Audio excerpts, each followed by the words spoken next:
All right. Hello, everybody, and welcome to the show.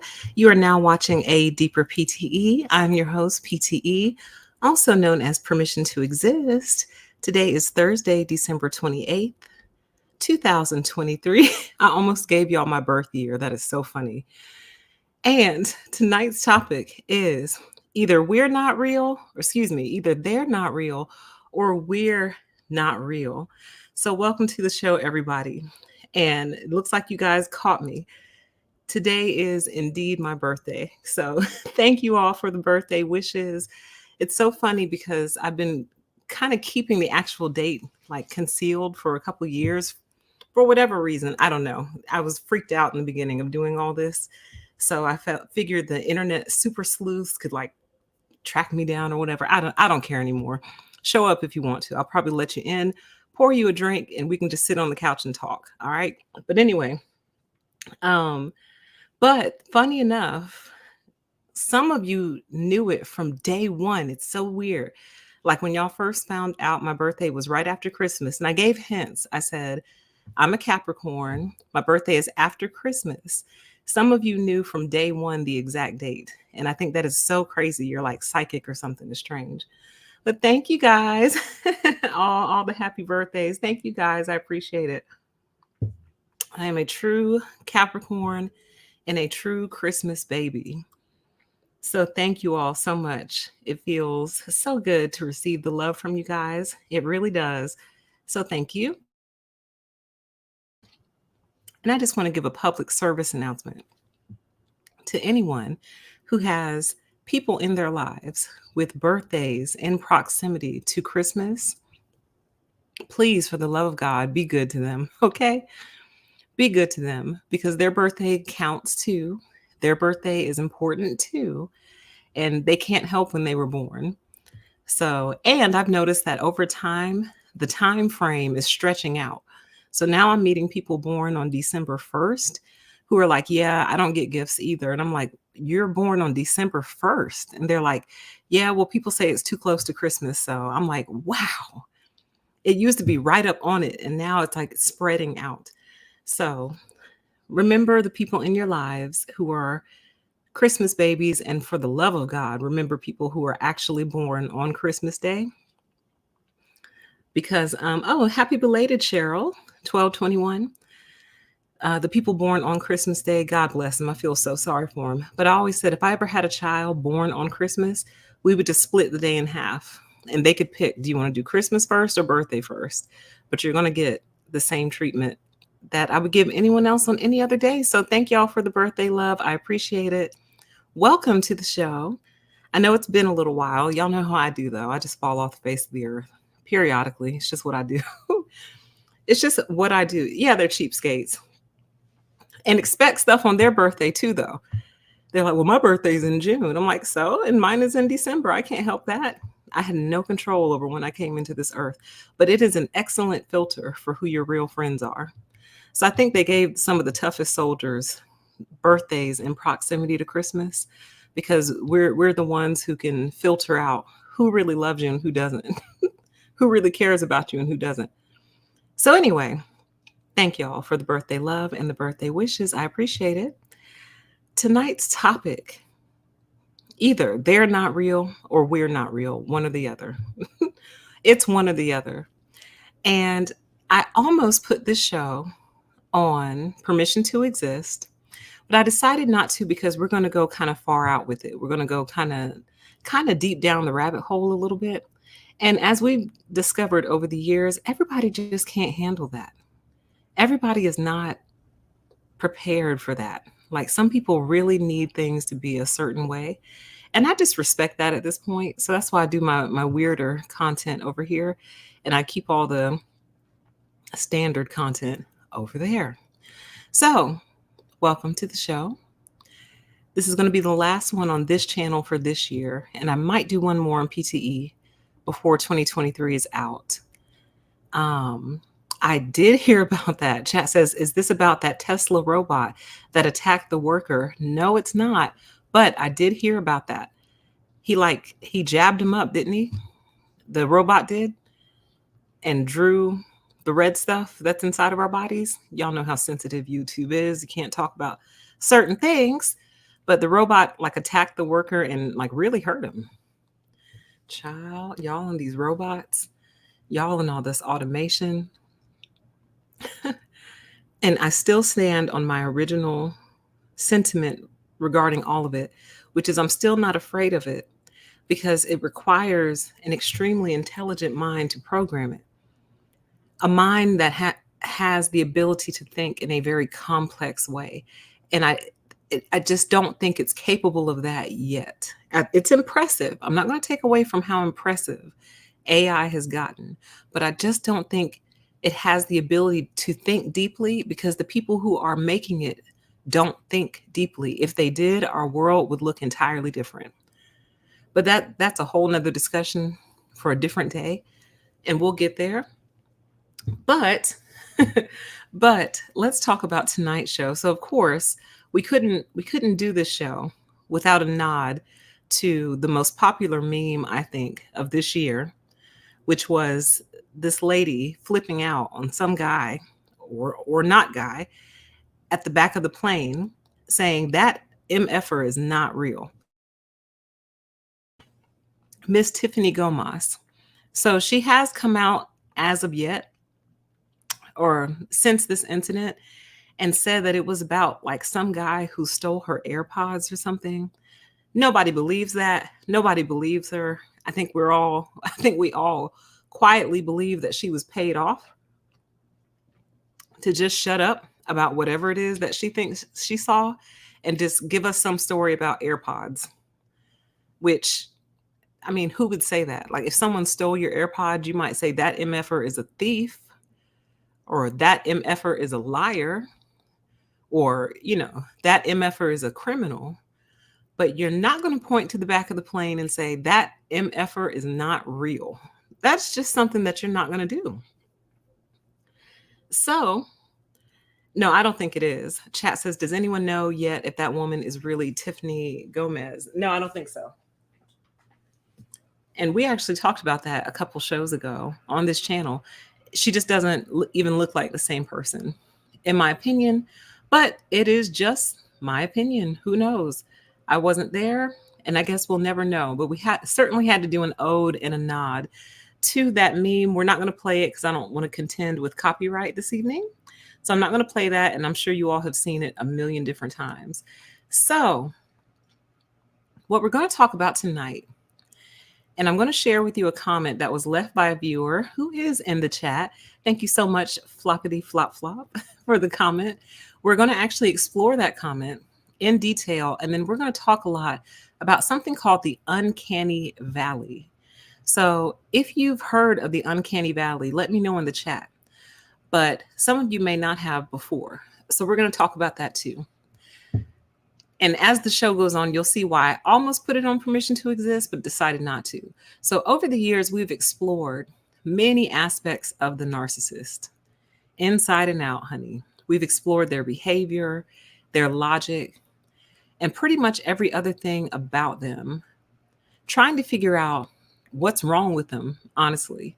Like, I'm not satisfied with the medical explanation, like, oh, it's a personality disorder that stems from trauma and, whatever their official definition is, I accept it, not going against their official definition. But it's such a profound and perplexing disorder that I've always been curious as to what drives it. What makes it tick? Why would someone choose to be this way? And I do believe it's a choice. I don't believe it's something that they can't override. But then again, who knows? I've never really been thoroughly satisfied with their explanation of the narcissistic phenomenon.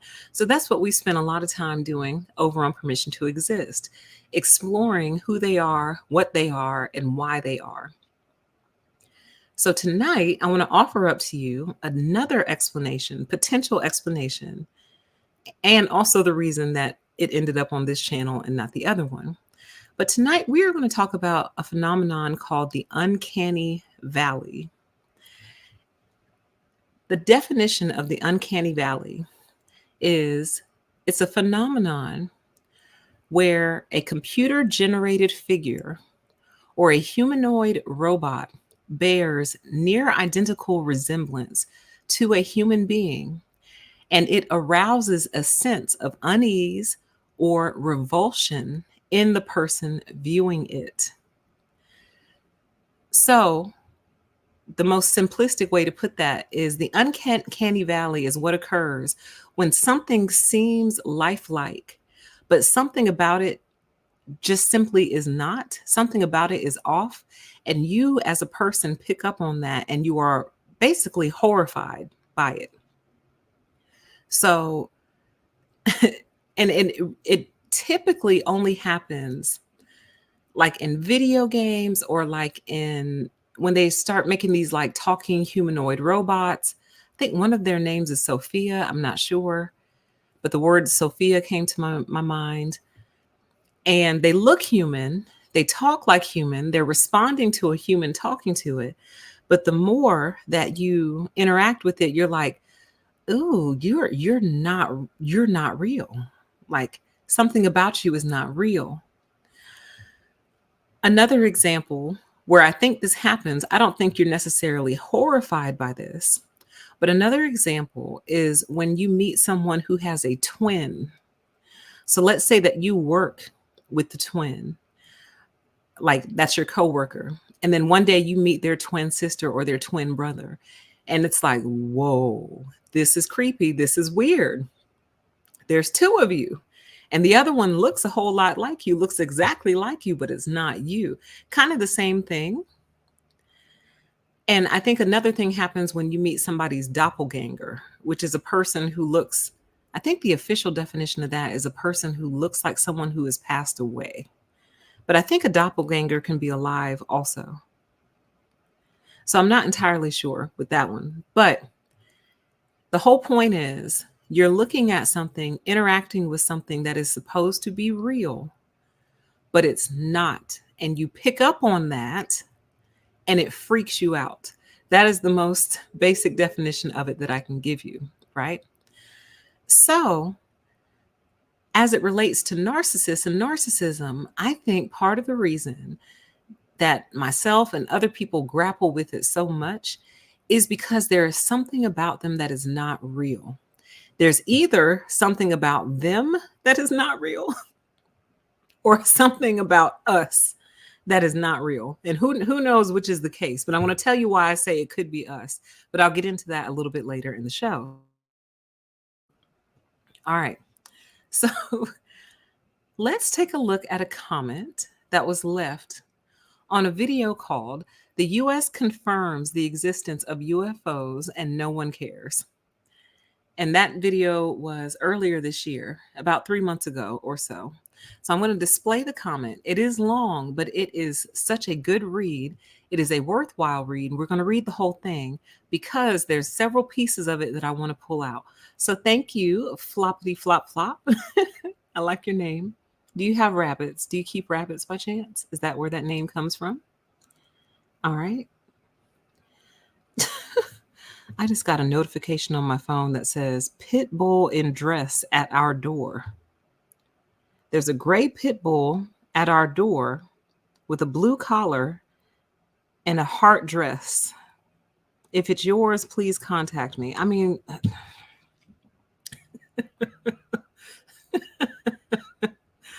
boy, let me tell you, these apps, like the Nextdoor app, the Neighbors app, I forgot what they're called. These are nothing but lost dog apps, okay? They just need to rename them Your Lost Dog. But that's the first time I've ever seen something like that. There's a pit bull in a dress at our door. Anyway, sorry for the sidetracking. Oh, chat says, yes, doppelgangers can be alive. Never heard that there are people who aren't alive anymore. That's what I thought they were, because I thought the whole thing was that they look like the ghost. It's almost like you're seeing a ghost. But it's good to know they can be alive too. They say everyone has one. And I actually believe that. My heart goes out to you, Kelly. I know the struggle, okay? I know the struggle of those December birthdays. But I have created such a workaround, it doesn't even bother me anymore. It stopped bothering me probably like 15 years ago. I stopped caring. um, anyway, let's take a look at this comment. I am going to read it. And a cat, a lop rabbit, and a dog. All those little lop rabbits are so cute. I'm going to read this and we're going to talk about it. And then I'm going to get into some deeper thoughts. Okay. So it says, this video caused an old concern to resurface for me. I've been mulling it over ever since. When you said the change started in 2000, 2001, I only know a handful of people who remember life before that time period and, well, are still themselves. Most everyone else has changed. It's so profoundly creepy. Words are failing me because I wondered so long and hard for so many years about what happened and how. Personally, I think it happened shortly after 9/11 because we were coasting along more or less normally until then, even though I remember noticing weird changes for the worst in the preceding 2 to 3 years. It was long before the war. And no, it wasn't some reaction to the attacks. It was deeper, pervasive, spiritual, and incommunicably insidious. People seem to get hollowed out en masse. It's like they forgot what it is to be human. In the deepest, most defining ways, not just the senses, although I've certainly noticed their senses being dulled and even becoming perverse in regard to food, beauty, decor, etc. I know so many people who became shells of their former selves, whereas their personalities were stable up until that point, whether good or bad. Their memories are weirdly warped. Some of them don't even remember shared memories the same way, or worse, they remember the events but are completely disconnected from the emotions of the events. Not in an older and wiser sort of way, in a shallow, cold way. I've seen this weird, almost shifty blankness when I've tried to reconnect with who they were before. Almost like someone who is pretending to be someone else and afraid of getting caught when questioned on details. It reminded me of this story I read long ago as a child. The title and author escape me now, unfortunately, but there was a scene in which a soulless entity was trying to convince the main character he was just like him, and they were in the same boat. But when the main character became emotional over something, the entity could not feign human emotion or comprehension. And then the main character knew. I've felt like that character for years now. That's what I see in these changed people. I hesitate to use this word, but it describes them perfectly. There's just something inescapably reptilian about them. Any former softness has turned to hardness. Any former understanding or nuance to their thinking has turned to shallowness, flatness, one dimensionality. Any capacity they had for real connection with anyone is gone. And no, of course, I don't believe in that alien lizard nonsense. That's nuts. But I do think something very serious and real has happened to these people. I don't think it's aliens. I think it's Satan. But I doubt all of them are even possessed. It's more like they were corrupted to a point where the devil could take hold of their souls, which left them open to some kind of earthly mind control. And then they sold their souls to him entirely and now seem to be operating as some sort of droid like automatons with a hive mind somewhere far away. How can so many of them be so eerily similar? I've had moments over the years where I felt like I was living in a horror movie. They're like the same freaking person behind different faces, different group labels, and different flags. Even the political enemies. It's like the polarization we've seen since 2000 is a result of the shallowness and incapacity for nuance in these changed creatures. Yet the culture war differences at least feel fake because both sides seem animated by the same flat, rageful black and white spirit incapable of nuance, understanding, mercy, or human connection on common grounds. Because none of them seem human, not truly human, they're under some spell. That would also explain why both sides have become so off the charts extreme, so stunted, and simplistic. The human minds have been removed and the hearts shut down, replaced with the dictates of that hive mind, which is a spirit that wars with everyone and everything, including its own, which would make the two polarized sides, the alleged culture war combatants, really just one side confused by hatred for itself. Woo, girl, you snapped on this. Okay, we're almost done. I take comfort in knowing that God is ultimately in control and that our time here below is probably limited anyway. But it's been so creepy how few people I can still honestly say I really know, because they somehow escaped this mass takeover like I did. It's been such a relief to find more online who also still seem to be alive inside and weren't taken over either. I don't even know how or why we escaped, except we must have been under some kind of protection from above. Because I never saw it coming and certainly couldn't have avoided a threat I didn't know about myself. Regardless of the reason we escaped it, we're now surrounded on all sides by these others. The ones who I honestly believe belong to the devil now. I always wondered how the Antichrist would be able to corrupt and deceive most of the world in the end times. Now I know it's because he took something essentially human out of them years earlier and then kept molding them into worse and worse perversity, shallowness, and emptiness up until the end. Please cover this topic again in greater depth and detail. I've searched long and hard, but I haven't been able to find much of substance on this topic. Somehow it flies under the radar.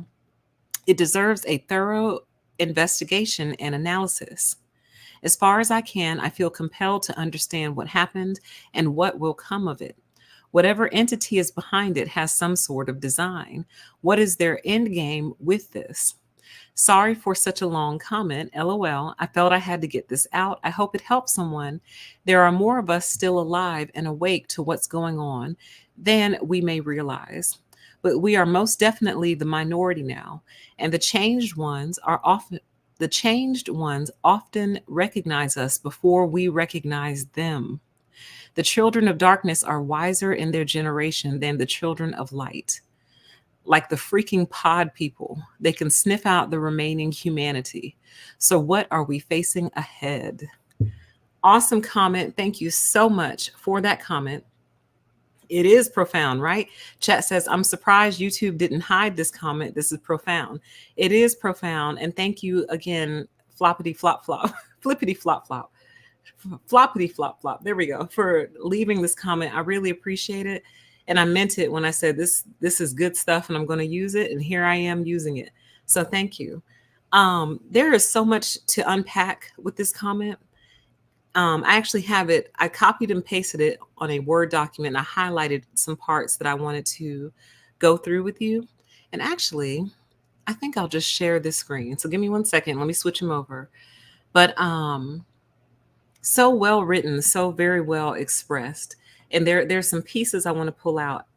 The whole thing relates to tonight's show, but there's some pieces specifically that I want to pull out as it relates to this whole uncanny valley thing. All right, so I got this pulled up over here. So let me go ahead and share my screen with you again. All right, and then let me make it a little bit bigger. All right, so we're not going to read the whole comment again. We're just going to touch on these highlighted areas. So most everyone else has changed. And I forgot what I actually originally said in that UFO video, but I think it was related to this. I think I said something like, it seems like people are different now, or it seems that people have changed. I don't know what I said, but it was related to this. But I agree. It's very weird. And I think about it a lot. And I try to process what happened to all these people, because people did not used to be like this. And I recognize that social media has done a number on us. I recognize this, but I don't think it's directly related to social media. I really don't. I don't think social media has helped, but something else happened, y'all. It really did. What happened? Not sure. But it seems like we are surrounded indeed, just as she said towards the bottom of the comment. And then she said, it was deeper, pervasive, spiritual, and incommunicably insidious. People seemed to get hollowed out in mass. It's like they forgot what it is to be human. Yes. Yes. Chat says wheat and tares. Absolutely. That whole forgetting what it's like to be human, I feel like that's part of like the driver for my other channel, for permission to exist. It's like I felt like sometimes it's like in dealing with narcissists, I would often feel like I was the only human being in the room. And I often felt like I'm trying to explain to another human, or at least what I think is another human, human emotions, human reactions, human responses, human cause and effect. And we talked about this before. Why am I trying to teach you how to be a human being? Why am I actually trying to instruct you on humanity? This is something that you should know already. Like, you shouldn't need instruction in that area. If I were training you to be something else, that would make a lot of sense. But I feel like I'm trying to train you on simply how to be a human. That's a problem. Because if we can't relate to each other on just a human to human level, we got issues. Like, fundamentally, our value systems don't align. But the question is, why don't they, though? Everyone has different preferences. Everyone has different opinions and tastes. We're not talking about that. We're talking about basics.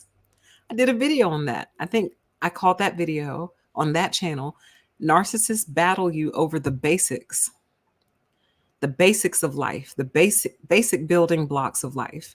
And I think we explored Maslow's hierarchy of needs in that video. They battle you on that hierarchy of needs, the basic stuff. So we can't even get to the higher level stuff because we're sitting here arguing about basics. Why is that? Because you're a human like me, right? We can relate on that level alone, can't we? And if we can't, why not? What's going on here? All right. Then it said they became shells of their former selves.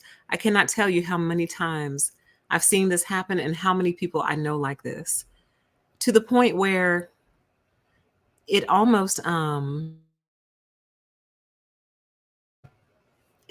generates like a kind of, I hate to say it, but almost like a kind of sympathy. Like, you feel sorry for them because it's almost like,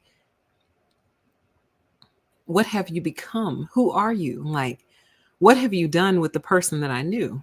Who are you? And where have you taken my friend? Who are you? And where have you taken my family member? Because I don't know who this person is.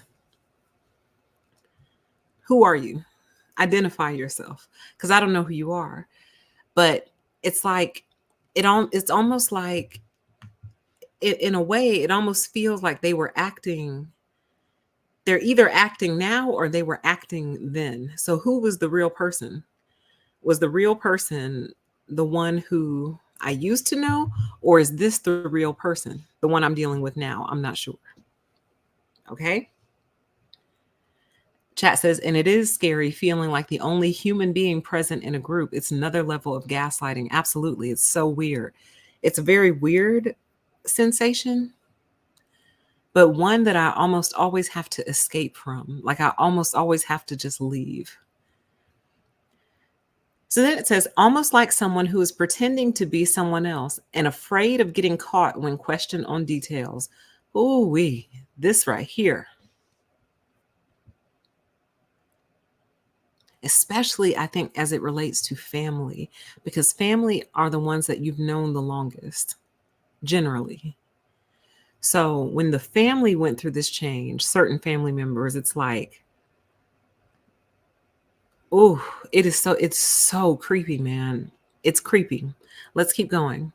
Something inescapably reptilian about them. Any former softness has turned to hardness. Any former understanding or nuance to their thinking has turned to shallowness, flatness, one dimensionality. Oh, any capacity they had for real connection with anyone is gone. I can't tell you how deeply I relate to that one right there. Like, not being able to have a multi-level, multi-layered conversation with the individuals that we're talking about. You can't go deep. And honestly, you know what? In a way, like the subscribers on my other channel who don't like this type of content, hey, I don't judge them. You like what you like, you don't like what you don't like. But surely you can tell that I'm not like a space cadet, Fruit Loops, like schizophrenic, like, you know what I mean? Like, you can't even entertain a deeper conversation. That's too much. Like, you can't, you don't want to pull back the layers a little bit. You don't have any questions at all. Like, do you see what I'm saying? And I'm not ragging on them. I appreciate them. I respect them for where they are. But it's interesting to me that it's almost like, no, you stay right here on this level. Do not dip down any deeper. Don't go. We don't want to talk about that weird stuff. And it's like, okay, we don't have to talk about that weird stuff. I'll go over here and talk about it. Like, it's very interesting to me. But even not even necessarily in relation to weird stuff, just conversations with some depth, for the love of God.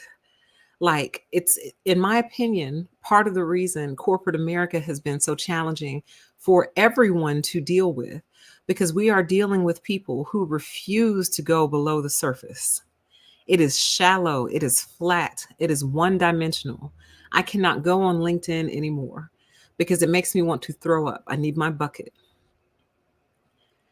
And on top of that, they just keep recycling the same topics over and over and over again. How to communicate like a professional. How to build your brand and your resume.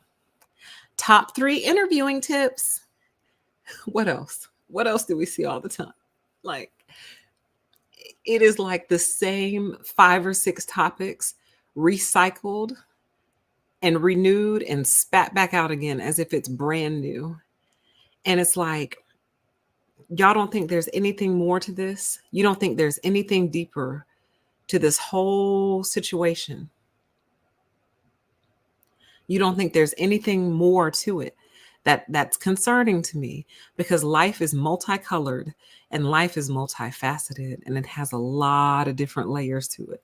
And your unwillingness to go there keeps us stuck and stagnant in this one place that no one can seem to break free from. It is a challenge. The only thing that made them change recently was everything we went through with COVID. And I'm not going to go down that rabbit hole, but it forced a lot of companies to, for the first time, let people work from home. Even though we live in the digital age, even though there are so many workers who are knowledge workers, meaning that as long as they have a computer and an internet connection, they can do their work wherever. The internet is souped up and the internet is zooted up and booted up. Okay. Computers are insane. Apps are going crazy. Like, we're hyper connected, super digital, but you still need to bring your hips to this office and sit right here in this cubicle. They were never going to stop that. And they're trying to get people to go back now. They're trying to force them back in the office. But it, for the first time, opened the eyes of a lot of employers to go, I suppose we could try this working from home thing. I rather enjoyed being home and receiving my Amazon packages and walking my dog and being there to greet my children when they come home from school and starting dinner in between meetings. and starting my laundry, starting a load of laundry in between meetings, and using my own bathroom, and not having to get dressed up to do all that, and having some time to focus. They're like, oh, well, this is rather pleasurable. This is rather pleasurable. I enjoyed it. Almost as if it's like it never occurred to you before that you might have enjoyed that. Going back to the whole, you totally lost and forgot what it's like to be a human being. It never occurred to you that this might actually be pleasurable and beneficial. We had to not only tell you, we had to show you by force for you to wake up. See, that's what's scary. That without that force factor, there is no, there, you can't shake them out of it. Okay. So moving on, droid like automatons with a hive mind. Nailed it. Boom. Bingo. Says they're like the same freaking person behind different faces, different group labels, and different flags. Absolutely. You met one, you probably met them all. Recently, on my most recent live stream on PTE, I was telling you guys about an issue I was having with a coworker that surprised me because I didn't see it coming. But once the mask fell off, it's like, oh my God, you are really like, you're just like the rest of them. You just mask it well. Oh my God. Like it was scary to me. And it actually bothered me because it showed me that I cannot identify like I thought I could, because she flew so deeply under my radar. And that bothered me because I think that's how they all get in. They fly under the radar. So it's like, wow, you're not as attuned to this as you thought you were. Either that or their masking abilities have gotten better, more sophisticated. Anyway, shallowness and incapacity for nuance in these changed creatures. Absolutely. No, you can't explain nuance to them. They don't get it. Both sides seem animated by the same flat, rageful, black and white spirit, incapable of nuance, understanding, mercy, or human connection on common grounds. Like, ultimately, this is going to destroy the world, ultimately. If it continues, it may not happen in our lifetime, but if this flat, rageful, black and white spirit, incapable of nuance, understanding, mercy, or human connection, continues, it is going to destroy the planet. It already is. It's already in motion. But sometimes things take a long time to reach their ultimate conclusion. It doesn't happen overnight all the time. Things can erode very slowly. It goes to war with everyone and everything, including itself. It starts to eat itself. Somehow we escape this mass takeover. I think about this a lot. How is it some of us were touched by this thing and some of us were not? We're now surrounded on all sides by these others. I feel like that quite frequently.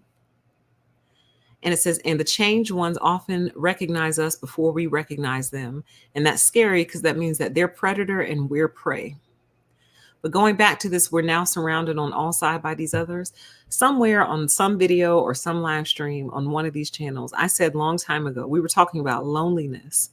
And I said, loneliness is relative. And I said, if I'm lonely for anything, it's a connection with real people, is what I said.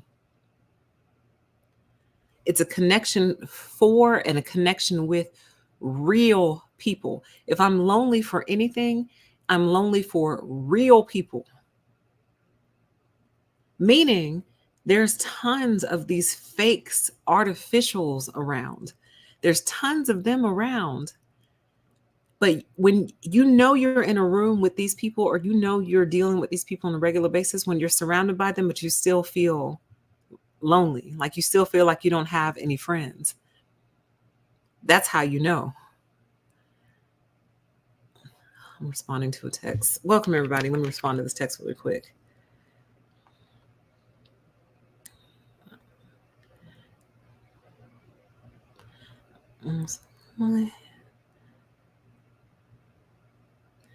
All right. Welcome, welcome, everyone.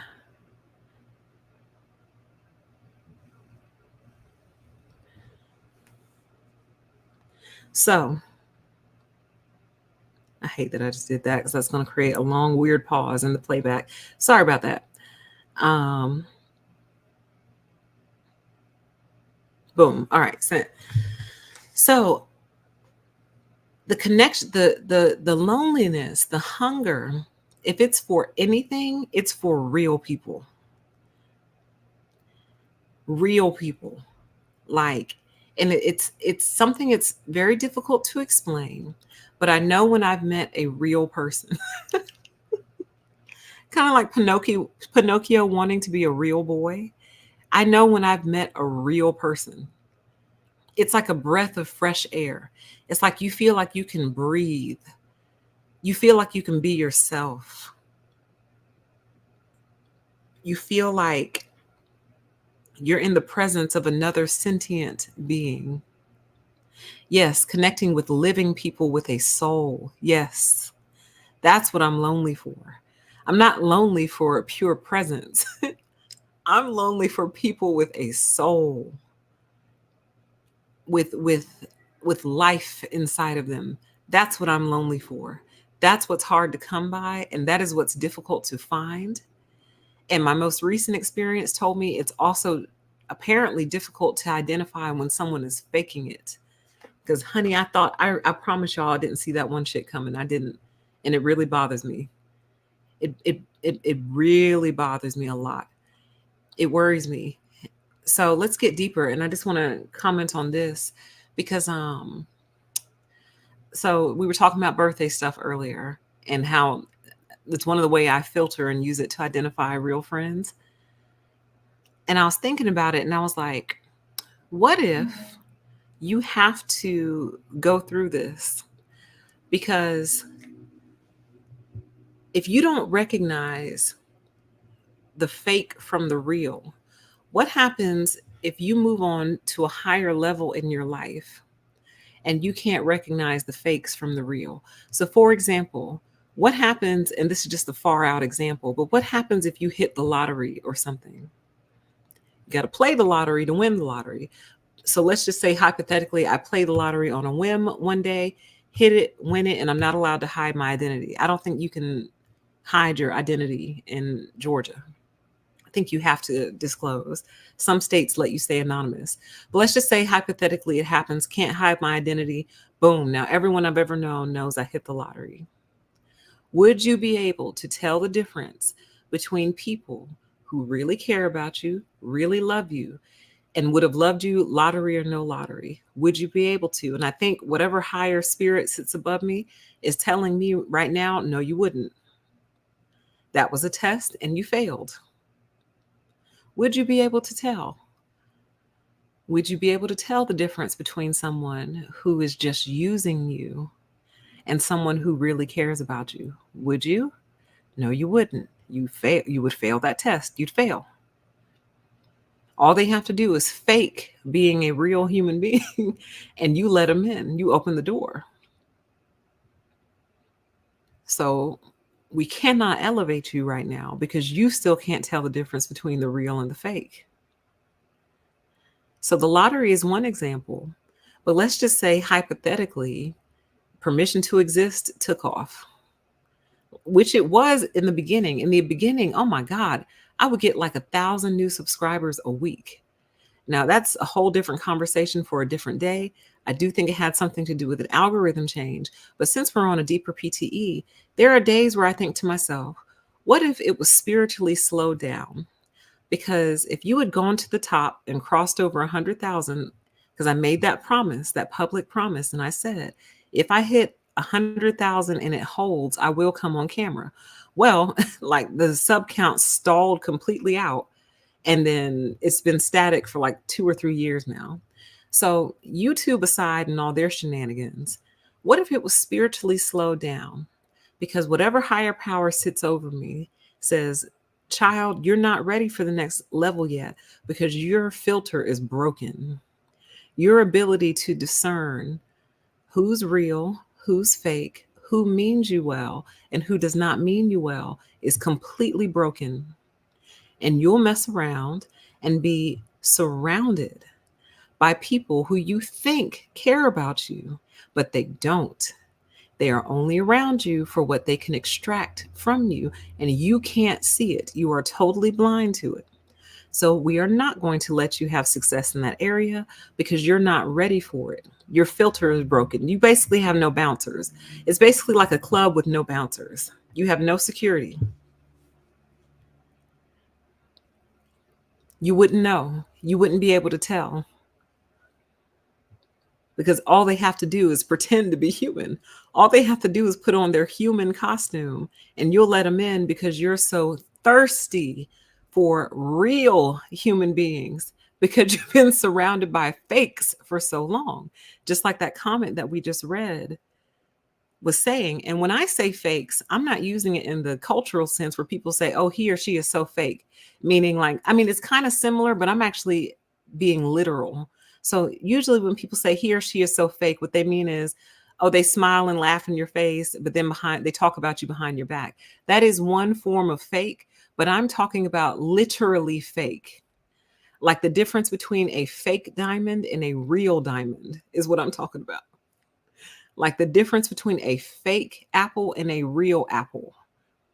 Like literally artificial, not just in how they treat you, like, oh, they treat you nice in your face and are mean behind your back.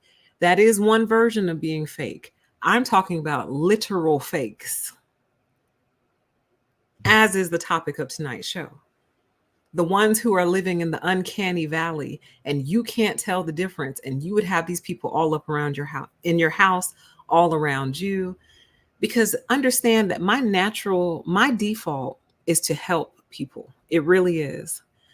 So, and it's automatic and it's like instinctual. When I see someone who needs help, like instantly I'm trying to think of ways to help them. Not necessarily financially either. I know we talked about that a couple shows ago. What I mean though is like, for example, if I'm working with someone and they're applying to a job and they're like, I'm really nervous about my interview. I'm coming up with different ways to help them interview better. Like, say this, go read that, practice these questions, telling them everything I know about that department, like trying to help them. You know what I mean? It's hard to explain. I think I'm a natural fixer. Like I like to help fix things.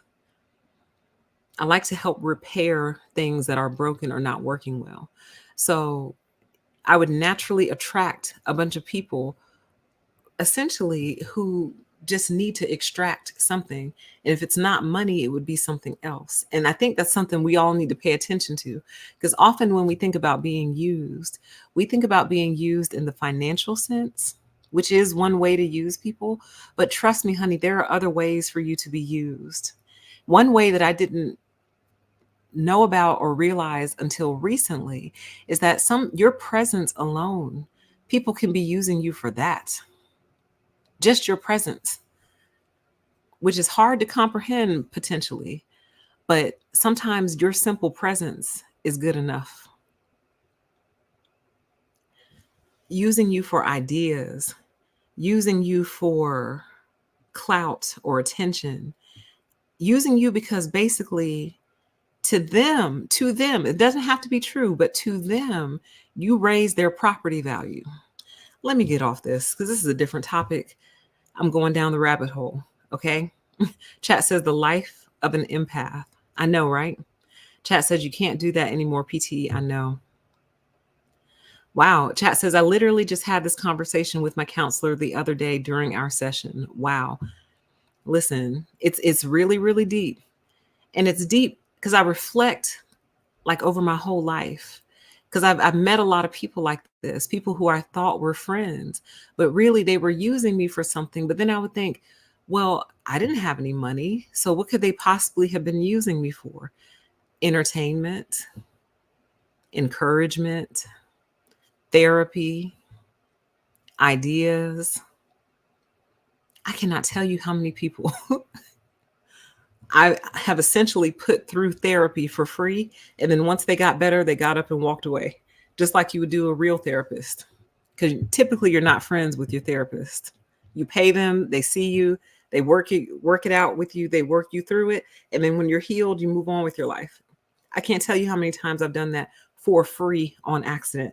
But in my mind, I thought I was doing a good thing because I thought we were friends. And I thought this is what friends do for each other. We listen to each other when we're going through different things. We help each other get through things. And we're just there for each other. That's what friends do. So I may not be going through something right now, but you are. So I'm here for you. But what happened was when they got through going through whatever it was they were going through, they left. And not a dime was exchanged. I didn't give them any money. They didn't give me any money, but they got free therapy. So I say all that to say that people can use you for a variety of different things. It's not just money. It's not. Step stool. Absolutely. Listen. Whew. Listen. Okay. Ooh, chat says using you to show other people that they have real people friends. Absolutely. Chat says, can you be more specific about the traits of pod people? Examples from your own life? Absolutely. I think I have some coming up. So let me go through this that I have here, and then I'll see if I can come up with more. So I have notes, but I kind of went off on a tangent. So I may have said some of this already. So let me run through my notes real quick. So that comment that we just read, everything that we just talked about, I relate it all back to narcissists because so much of what they do seems unreal or not human or not what a human would do.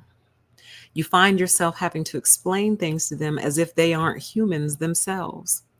Then you feel like you're patronizing them until you realize that they either don't know or don't care. And you hate to think that they don't care. So you start explaining yourself, assuming that they don't know. But even after explaining yourself, the behavior repeats and it continues, which is where the not human part comes in. Like something is not computing, something is not connecting, right? So I'll give you a perfect example because this actually just happened. I won't say who it was, but for Christmas, I sent an individual a gift. And I tracked it on Amazon, and Amazon showed me it had been delivered, and they sent the picture. So I knew it got delivered to the right place. So then I waited, and I waited, and I waited, and I waited. And after about 24 hours, I reached out to the person and I said, hey, did you get your gift? And they said, yes, thank you so much. And it's like, wow, I had to reach out to you to find out whether or not you got your gift and to also get a thank you. Now, understand, I didn't send the gift to get a thank you. I sent the gift because I thought it would be a nice gift to give to this person, very thoughtful gift. Because anytime I receive a gift from someone, the first thing I do is reach out to them and say thank you. Phone call or text, and occasionally email, but usually it's phone call or text. That's what I would do. But I had to track you down to get a thank you. So then, just like I was just saying, and this person is old enough to know better. Trust me, they're older than me. What do you do in a situation like that? Do you treat them like they're not human and go on to explain how absolutely incredibly rude that was to receive a gift from someone and not reach out to them and say thank you? Like, I have to explain that to you. You're not 6 years old. You're not 6. You're not 4. You're not 10. A 10-year-old should know better. To just get a gift and receive it and not even acknowledge that you got it? Like, wow. So it's like, it puts you in that weird position. Do I call this out and say, hey, in the future, if I send you something, could you let me know you got it? You don't even have to say thank you. Could you at least let me know you got it? Like, it's weird. It's uncanny. It's very strange behavior, especially from the person who actually did this. It's weird. That's the plan. Chat says don't ever give them another gift. That's the plan, honey. Never again. Never again. Because I shouldn't have to chase you down to even find out. Because, people do steal packages off of front porches. That is a thing. It could happen. So that's why I waited about 24 hours, just to see. Because I also know that people are busy. They're doing things, blah, blah, blah, whatever. So I waited, And when I reached out, oh, yes, thank you. I'm like, wow. All right. Well, you won't be getting a gift from me ever again. So it's very bizarre. It's not human behavior. It's not human-like behavior. It's not. And I don't feel like I should have to explain that to you because you're a human being. You're a literal human being, just like me. And you should know better because you're actually older than me. So anyway, let's see here. Oh yeah, that thought continues. So I said, it seems to us that a real human would A, understand the harm being caused in the first place and never have actually done the thing, or B, understand after explanation, apologize, or discuss the issue, then never do the thing again. Those are your expectations for a real human being, but your expectations are not met. And in having those expectations unmet, it begs the question, is this person real? Am I real? Because either they're not real or I'm not, one or the other. Either I'm not the real person or they're not. I'm not sure.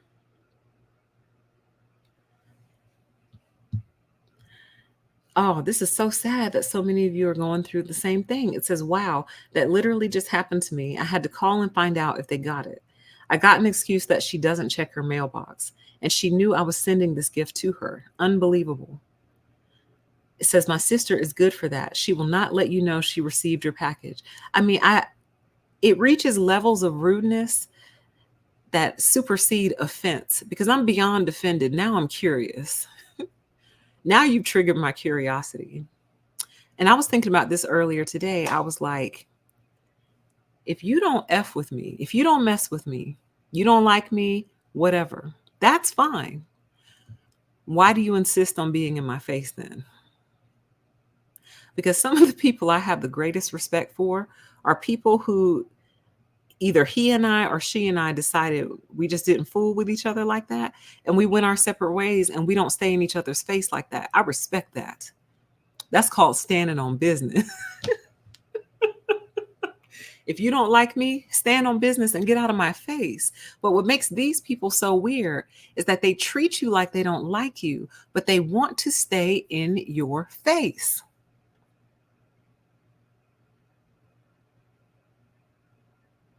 It's weird. You want to be around me, you want contact, you want communication, you want all this interaction, but then you don't want to do the basics. We can't even move on to the advanced because you don't even want to do the basics of human interaction and decency. And in order for it to happen, I would have to bring it up to you. I would have to mention it and make it weird and even more awkward than it already is. Like, again, now we've superseded offense and now you sparked my curiosity. Now I'm curious of what you actually are. Are you real? Am I real?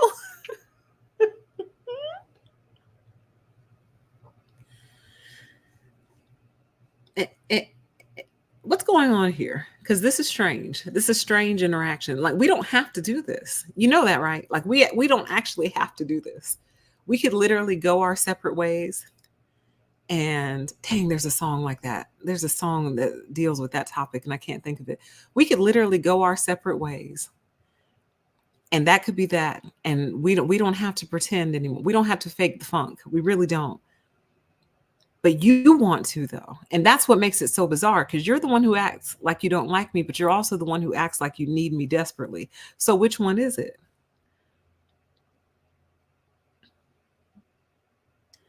Like,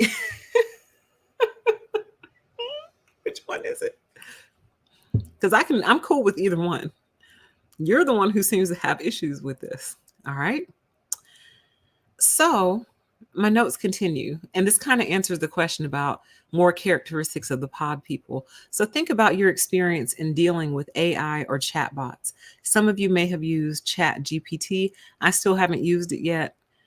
I'm not really interested. For whatever reason, I'm not interested in it. But I do kind of keep up on people talking about it or whatever. So the AI or the chatbots or the chat GPT, it understands you to a certain degree. It understands you to an extent. But when they've run out of answers or processing capabilities, they either kind of shut down or they just kind of default to something that they already told you. Like if you've ever tried to do customer service with a chatbot, it makes you want to throw your phone across the room. Because I guarantee any issue you have is more nuanced and more complex than that chatbot has been programmed to understand. And usually, what they like to do when it gets confused is it throws up a bunch of categories. It'll be like, what does your issue deal with? Customer service, delivery time, food quality, blah, blah, blah. It's like, no, none of those things, actually. It's complex. It's all of those. Can I speak to a human being, please? Like, chat says, because they can't drain you if they're not close to you, right? Right. Chat says, if I don't like someone, I stay the hell away from them. That's what I'm saying. Like, if you don't like me, go away. If you don't like me, go away. Because I'm starting to not like you. So we can make this a mutual thing. This could be mutual. We don't have to pretend. If it's painful for you, then it's painful for me. Let's just call it. You know what I'm saying? All right, here's another note I took. So it says another example is in how the narcissist is very responsive to external stimuli, but does not seem to compute internal stimuli. Narcissists are easy to deceive because they believe outward appearance is the only thing that matters and the only place that information can come from. So, for example, if you're smiling, they think you're happy. If you're not smiling, they think you're sad. They can never imagine that there is a whole world in between those two states and that outward appearances don't always reflect the inner state. They only go by what they see, and subsequently are also very content with maintaining the image of something. They really don't care how things really are as long as they look a certain way to the outside world. They cannot imagine that anyone would be able to see past the facade or detect something else going on. Their logic is, how could you know the truth when all I've ever shown you is the lie? And again, this is because they cannot process above or below the external. They have no ability to produce nuance or pick up on it, just like AI. But they think they're doing a great job, just like AI. So, in other words, and this kind of relates to that answer to the question about more about the pod people and the uncanny valley and everything, and that MFR is not real, because just like a computer would, a computer can respond to external stimuli very well for the most part. And some computers are advanced enough, they have their own they all have their own internal world going on. But what I'm trying to say is a computer really can only respond to inputs and outputs, zeros and ones, basically. But there's so much more going on. This is part of the reason that I'm very interested in and I'm very turned on by self-driving cars like the Teslas, but I'm scared to death of being in one. Like I need like 20 more years worth of development. And the reason is because although it is very cool that the car can map out its surroundings, the car can see people, it can see other cars, it can see debris in the roadway. Like, I think that is all very cool. It knows how to avoid those things. It knows how to stop. It knows how to do it. It can even change lanes. Okay. Like Teslas can change lanes on their own, which I think is really cool, but I'm not down because the one thing the Tesla can't do is read.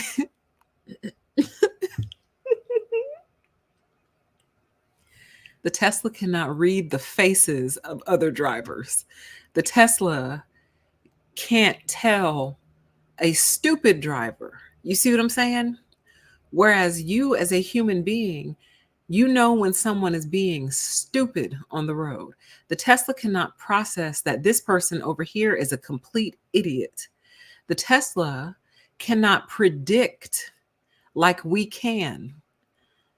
You have good drivers have a certain level of ability to predict what other people are going to do on the road. Bad drivers don't. And that's why they often get into a lot of accidents because they don't see it coming. They can't predict. They can't examine the behaviors of other drivers and determine what that fool is getting ready to do. For example, someone who's like aggressively changing lanes and taking a lot of chances in traffic. You know what I'm saying? The Tesla knows the car is there, but the Tesla may not anticipate that this idiot is going to try to shoot this gap. So it may not know to slow down a little bit just to let him go. It might maintain its speed thinking it's doing the right thing because it is. It's in its lane. It's not following too closely. It's obeying the rules of the road, but it doesn't see this idiot jackass driver coming up behind us, looping and swooping and swapping all throughout these lanes. That's what I mean by external stimuli. It can process external stimuli, but not necessarily internal or all the nuances going on. And I feel like that's what these people are like. Oh, there's a recall on Teslas right now, really? Now, don't get me wrong. Exact. Chat says Teslas can't lay on the horn and flick them off in traffic. Exactly. It doesn't necessarily know. Like, that's a perfect example. Let's say you're at a light. The light has turned green and the driver in front of you hasn't gone yet, and it's been plenty of time. The Tesla doesn't know to beep the horn like, hey, time to go. Hey, let's move it. Or even to go around. Like if you have room and it's safe to just go around that person, would the Tesla know, let me just go on around them because they're wasting time? That's what I mean by nuance. It can't think like that. It can only process what's going on around it. That said, I do think it's really cool. And I heard the sound system in those cars is incredible. So I'm not against self-driving cars. I'm concerned that they still can't think like people. But you do still have control. Like the driver can take over at any time, but because then what's to stop you from just getting self-motivated one day and deciding you want to drive out to California just because you feel like it? You know what I mean? Anyway, whatever. Different topic. But dealing with these people is similar. They can only examine what they can see, and they cannot imagine. It's like they lack imagination. So you know what this made me think of? This made me think of when we were talking about empty seaters on this channel. And how there are some people who have no internal voice. And when they talk to these people and ask them about it, and they say, so what are you thinking about most of the time? And they said nothing. Like it's empty. Like it's hollow up there. And there's a part of me that just thinks that they don't realize that they think. But then who am I to tell them what's going on in their head? You know what I'm saying? If you tell me nothing's going on upstairs, I have no choice but to believe you. And based on your actions and the way you interact with the world, I do believe you. It's just weird because if there is nothing going on up there, no cognition, then what's driving you then? Your root system? What is it called? The base of the brain? What is that called? Is that the reptilian brain? What is the base of the brain called that controls everything and is totally subconscious? Oh, what is that? Chat says, yes, this phenomenon reminds me of the same thing. Is it aphantasics? A fantas a fantasic. I have to spell it because I can't say it. Aphantasis. A fantasics. Hold on, I can do this. A fantasics. There we go. A fantasics. That's hard to say. What is that? I need to know what that is. Oh, it is the reptilian brain. Honey, listen. A fantasics definition. What is this? Sounds like something to do with a ghost. It says the inability to form mental images of objects that are not present. Honey. Oh man. And the example they gave was if counting sheep is an abstract concept, or you are unable to visualize the faces of loved ones, you could have aphantasia. Aphantasia. Aphantasia. Honey. Man, listen. There are people who can't remember anyone's face or imagine anything. Yeah, see, that's concerning to me because I feel like my imagination is overactive. It's too active. Like if I could find a way to tone it down, that would be great. Actually, that would be, well, I don't know that it would be great, but it would be helpful. Like if I could adjust it like volume, like sometimes turn my imagination up and then sometimes tone it down a little bit, that'd be great. But my imagination is overly active. My visual memory is overly active. And it causes problems. So I guess it might cause the same amount of problems as not having one at all. But thank you for the phonetics. I was struggling. Wow, that is so deep. It says they can't visualize anything. So when they read, there's no inner world forming. That is just strange, honey, because then it makes you wonder, then what is forming? What's up there? And is your entire life external? And if that's the case, then what happens like when you're alone? Like, what do you do? Like, what's driving you? It's almost like they've died and they don't know it yet. It's almost like they've died, but their body just kept going.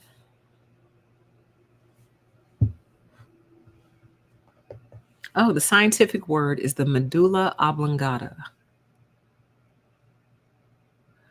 Chat says worse, they can't remember loved ones.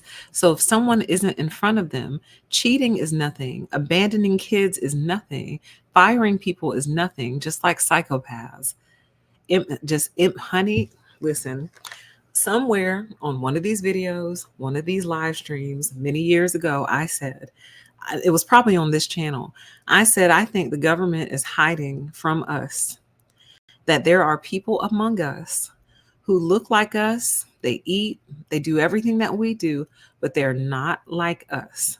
And the big campaign, the propaganda campaign that will be pushed is basically making sure everyone doesn't freak out about it and treating them like they're normal. They'll have to pass different legislation to make sure that they're not discriminated against. And I know that sounds outlandish and far out there, but I believe that with my heart of hearts. I believe they know it. I believe they are very well aware of it. They probably even have a head count. And they might even know who each one of them is or are. But they can't tell anyone that because, number one, I don't think the world would believe them. But number two, it's so outrageous. It would be very hard to believe. But they would basically come out and say, listen, just like the movie Men in Black, where there were people, like there was that one guy working in the shop. I can't remember what kind of store it was. And he looked normal, but then like I forgot what they said to him, but they confronted him, and then like he was like an alien underneath. And like how they had a head count on all those people who they knew who all of them were. And like they just kind of went about their normal life. Let me see if I can find like a screenshot from that movie. Men in Black, guy in shop, alien. Let me see if I can find it. Yeah, this guy. Hold on. Jeebs. His name was Jeebs. Yeah, I remember Jeebs. Hold up. Let me see if y'all remember Jeebs. Let's see. Let me just drag this one over here. Give me 1 second, and I'm going to share my screen with you. It's funny that I remember this because I really don't remember any movies. It's funny, which is great because then I can watch movies again. And it's almost like a whole brand new experience. All right, let me share my screen really quick. Y'all remember Jeeves? So I forgot the whole what led up to them going to visit him. I really don't remember actually. But what I do remember is like when they walked in, he looked normal, like he looked like a regular person. But then I don't know if they had like questions for him or if they had to confront him about something. I literally don't remember that part. But after they did, he like morphed into his little alien self. Like his head shrunk. I don't remember all the details. But basically there were people everywhere who looked like people, but they weren't, and the government knew that, and they had to like keep control over them or something. I need to go rewatch that movie because I believe that was a soft disclosure.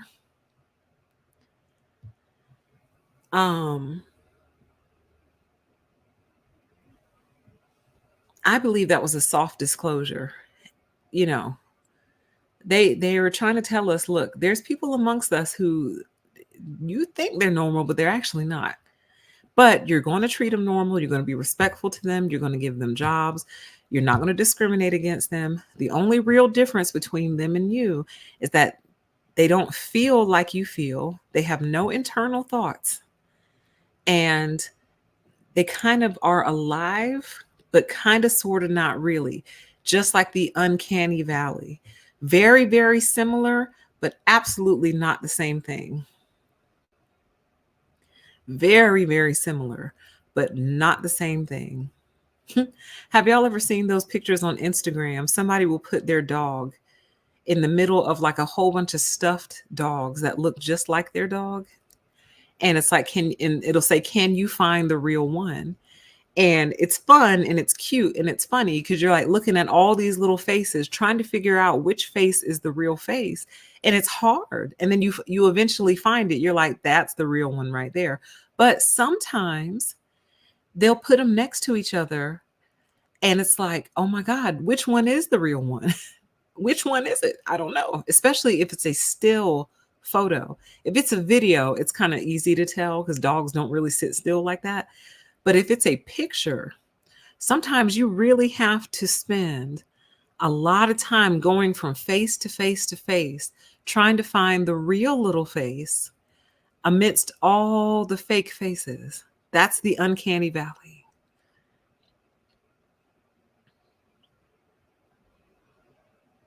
Oh, interesting. It says there are videos on YouTube about them.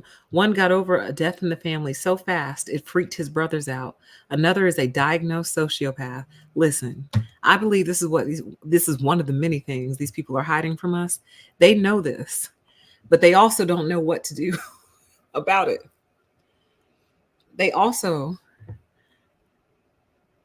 don't know what to do.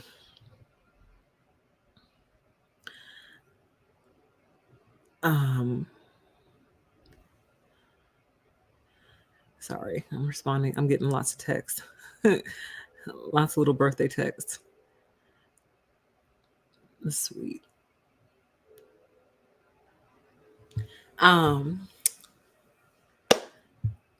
So yeah, so there's that. This is just a side note, And I'm not advocating for this at all. As a matter of fact, I'm telling you, don't do this. But in my personal opinion, this is part of the reason it's very easy to scam a narcissist. And this is why narcissists get scammed all the time. And why they're always buying into these weird pyramid schemes and shit. And why they can't tell that they're scams. Some scams are very well masked and very well hidden. I will give them that. But a lot of scams aren't that well hidden. It's almost like they want to get caught. And a lot of narcs buy into them because it's very external. It's just like, okay, well, he said it's not a scam, so it's not. It's like, so because he said it wasn't, you believed him? It's like, yeah. Like, okay. All right. That's just my opinion. Please don't scam anybody, but don't scam narcissists just because you can. But they just only respond to the external. So, you know, as long as you tell them it's good, it's good.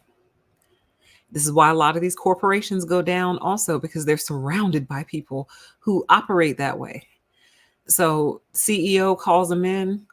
Hey, how's everything going? Oh, everything's going great. He goes, well, great. And he believes that mess for many, many years on end until the whole thing caves in on itself because it was a lie the whole time.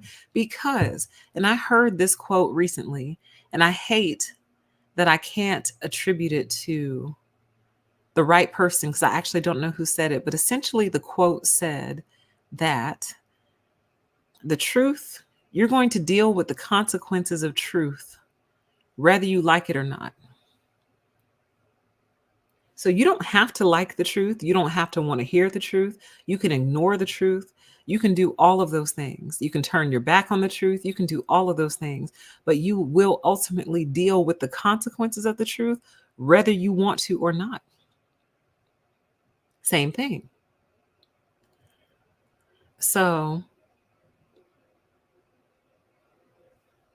anyway, another thought this reminded me of, I did a video on permission to exist called Creating Artificial Reality with the Narc.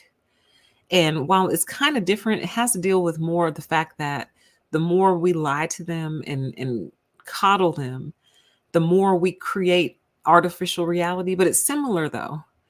It's similar because the more fake they are, if we go along with it and help them create this fake scenario, then we are helping to create artificial reality with them. Related, not entirely 100% the same thing, but kind of related though. Okay. Let's see here. So I think I want to round this out with, what the hell? I want to round this out with why I think it's possible that we're not the real ones. So this whole time we spent discussing the narcissist, uncanny valley. Either they're not real or real not. And we've been talking about them not being real. But let's talk really quickly about why it might actually be us. So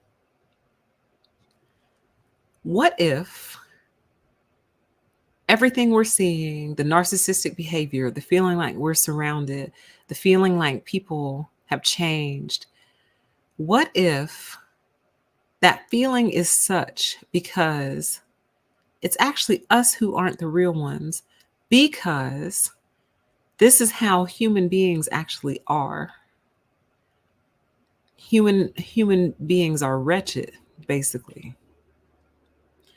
And the beings that we are, whatever we might possibly be, can't relate to the human because we're on a different spiritual plane than the human being.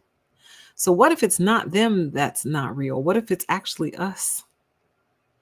What if we're the ones who come from somewhere else? What if we're the ones who incarnate into earth to try to help these wretched souls? You know how throughout history, they've said that aliens have come to visit and kind of help humanity reach the next level. So like throughout historical artifacts and stuff, there's evidence that there were some visitors from somewhere else, and that every time that happened, there's like a leap in technology. What if that's us? I know it's far out there. It's something to think about, though. What if we're that? What if that's why it's so confusing to us? Because where we're from, we don't do that.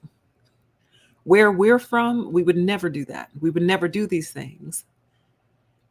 And we come down and we scratch our head and we're curious about it and we're frustrated by it, not realizing that we're the outsiders, that this is just how humans are. They're wretched. It kind of is. Chat says that's like saying humans are inherently evil. Well, I mean, it's something to think about. What if? And what if everything I just said is in reverse? What if we come in to elevate the vibration of the planet, to bring it up for some reason? Because somebody cares about this place. So we get sent in to try to raise the vibration of the place before it destroys itself completely. It's something to think about. Either they're not real or we're not real. Somebody here is not real, though. One of these MFers is not real. Now, I don't know which one it is. Either they're not real or we're not real. So,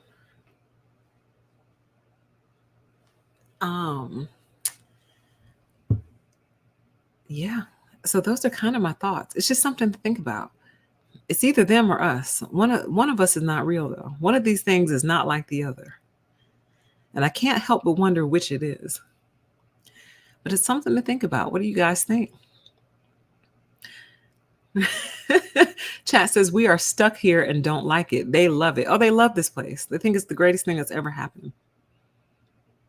I mean, it is cool. It could be cooler, though. Can you imagine how much cooler life could be? Like, it could be so much cooler. I was thinking about this the other day. You know how people always ask the question, what would you do if money was not an issue? What would you do if money was not a factor? Or if you were very, very rich, or if you never had to worry about money again? And it took me a while to come up with the answer, but believe it or not, I would actually be an inventor.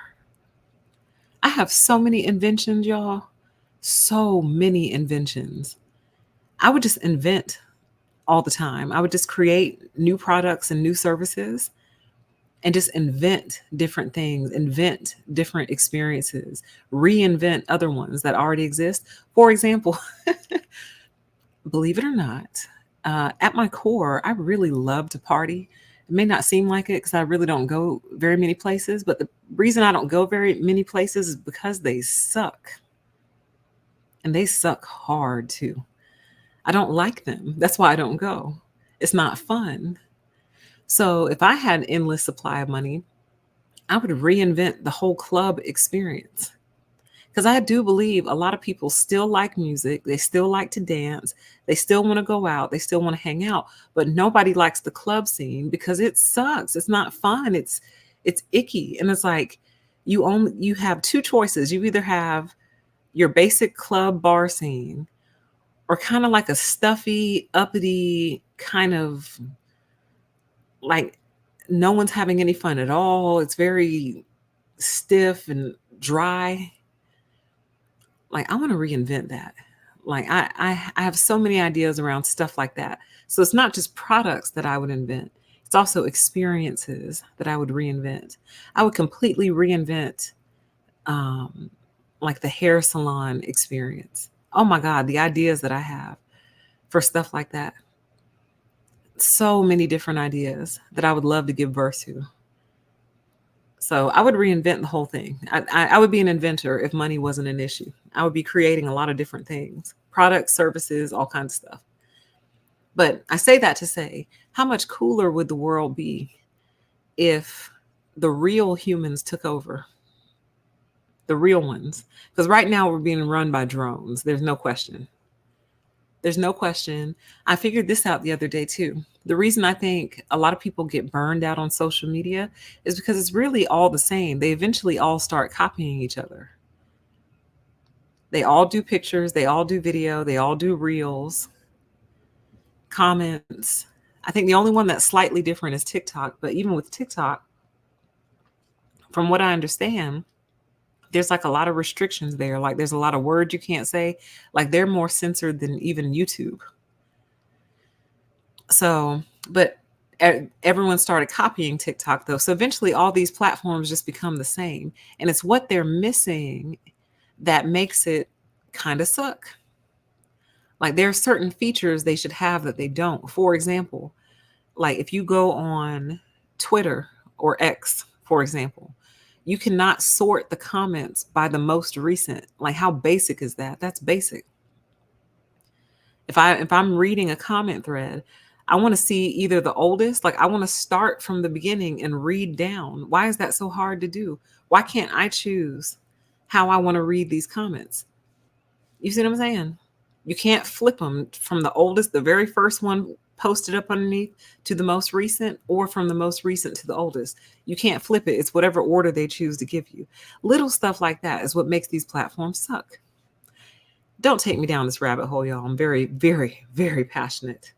And lots of bots commenting all over. Absolutely. Chat says, what if the real humans were put on an island together? That would be better than living amongst them. Yeah, it would.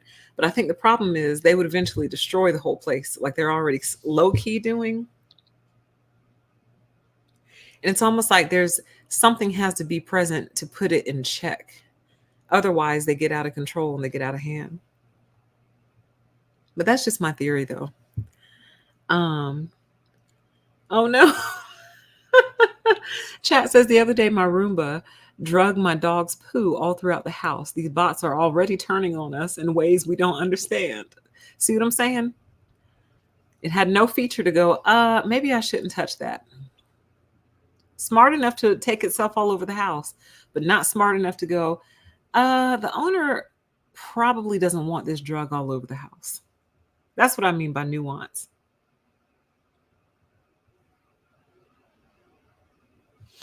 So anyway, I hope you all found this interesting. Gave you something to think about, gave you a different way to look at things, or fresh perspective on everything. There's lots of videos on YouTube about the Uncanny Valley. There's tons of them.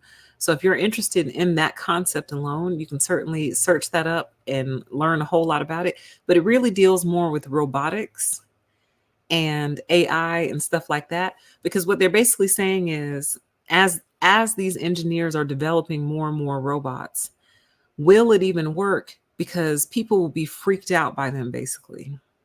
If they're too lifelike and too real, people won't want to interact with them because it's going to scare the hell out of them, basically. So one thought process with that is that they're like, if you're going to make a robot, you have to make it look cartoonish.